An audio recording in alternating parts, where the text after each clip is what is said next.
Hi, hello, dear friends. Welcome back to another video of our YouTube channel.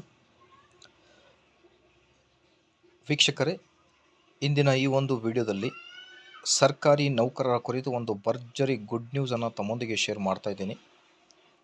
ವಿಡಿಯೋನ start ಮಾಡೋದಕ್ಕಿಂತ ಮುಂಚೆ ವೀಕ್ಷಕರೇ, ನೀವು ಕೊಡುವ ಒಂದೇ ಒಂದು ಲೈಕ್ ನಮಗೆ ಸಪೋರ್ಟ್ ಆಗಿರುತ್ತೆ. ದಯಮಾಡಿ ವಿಡಿಯೋನ ಲೈಕ್ ಮಾಡಿ, ಅದರ ಜೊತೆಗೆ ನಮ್ಮ ಯೂಟ್ಯೂಬ್ ಚಾನಲನ್ನು ಕೂಡ ಸಬ್ಸ್ಕ್ರೈಬ್ ಮಾಡಿಕೊಳ್ಳಿ.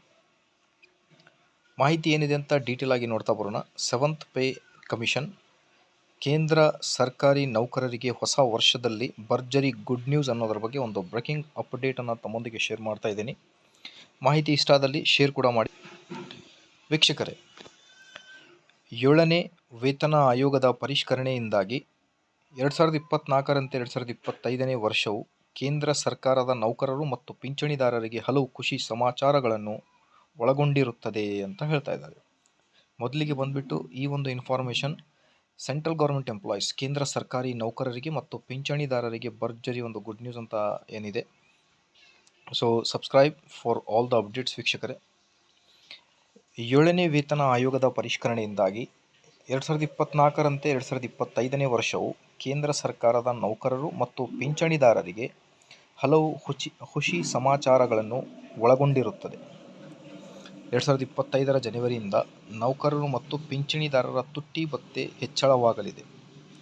ಆದರೆ ಎಷ್ಟು ಹೆಚ್ಚಾಗುತ್ತೆ ಎಂಬುದು AICPIಯ ಅರ್ಧವಾರ್ಷಿಕ ಡೇಟಾವನ್ನು ಅವಲಂಬಿಸಿರುತ್ತದೆ ಅಂತ ಹೇಳ್ತಾ ಇದ್ದಾರೆ. ಹಾಗಾಗಿ ಕೇಂದ್ರ ಸರ್ಕಾರವು ಅಖಿಲ ಭಾರತ ಗ್ರಾಹಕ ಬೆಲೆ ಸೂಚ್ಯಂಕದ ಅರ್ಧವಾರ್ಷಿಕ ಡೇಟಾವನ್ನು ಆಧರಿಸಿ ಪ್ರತಿ ವರ್ಷ 2 ಬಾರಿ ಜನವರಿ ಮತ್ತು ಜುಲೈ ತನ್ನ ನೌಕರರ ಮತ್ತು ಪಿಂಚಣಿದಾರರ ತುಟ್ಟಿ ಭತ್ಯೆ ಮತ್ತು ತುಟ್ಟಿ ಪರಿಹಾರವನ್ನು ಇನ್ಕ್ರೀಸ್ ಮಾಡುತ್ತೆ. ಸೊ ಹಾಗಾಗಿ ಅಖಿಲ ಭಾರತ ಗ್ರಾಹಕ ಬೆಲೆ ಸೂಚ್ಯಂಕದ ಅರ್ಧವಾರ್ಷಿಕ ಡೇಟಾವನ್ನು ಆಧರಿಸಿ ಪ್ರತಿ ವರ್ಷ 2 ಬಾರಿ ಜನವರಿ ಮತ್ತು ಜುಲೈ ತನ್ನ ನೌಕರರನ್ನು ಮತ್ತು ಪಿಂಚಣಿದಾರರಿಗೆ ತುಟ್ಟಿ ಭತ್ಯೆ ಮತ್ತು ತುಟ್ಟಿ ಪರಿಹಾರ ದರಗಳನ್ನು ಪರಿಷ್ಕರಿಸುತ್ತದೆ. 2024ರ ಜನವರಿಯಲ್ಲಿ 4% ಮತ್ತು ಜುಲೈನಲ್ಲಿ 3% ಹೆಚ್ಚಿಸಲಾಗಿತ್ತು. ಇದರ ನೇರ ಲಾಭವನ್ನು 2025ರ ಬಜೆಟ್ನಲ್ಲಿ ಘೋಷಿಸುವ ಸಾಧ್ಯತೆ ಇದೆ. ಹಾಗಾಗಿ 53% DA ಪ್ರಯೋಜನ ಪಡೆಯುತ್ತಿದ್ದಾರೆ ಕೇಂದ್ರ ಸರ್ಕಾರಿ ನೌಕರರು ಮತ್ತು ಪಿಂಚಣಿದಾರರು.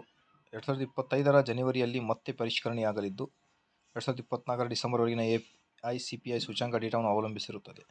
ಹಾಗಾಗಿ ಆದಷ್ಟು ಬೇಗ DA ಮತ್ತೆ ಇನ್ಕ್ರೀಸ್ ಆಗಲಿ. ಇದೇ ಥರ ಮಾಹಿತಿಗೋಸ್ಕರ ಲೈಕ್, ಶೇರ್ ಆ್ಯಂಡ್ ಸಬ್ಸ್ಕ್ರೈಬ್.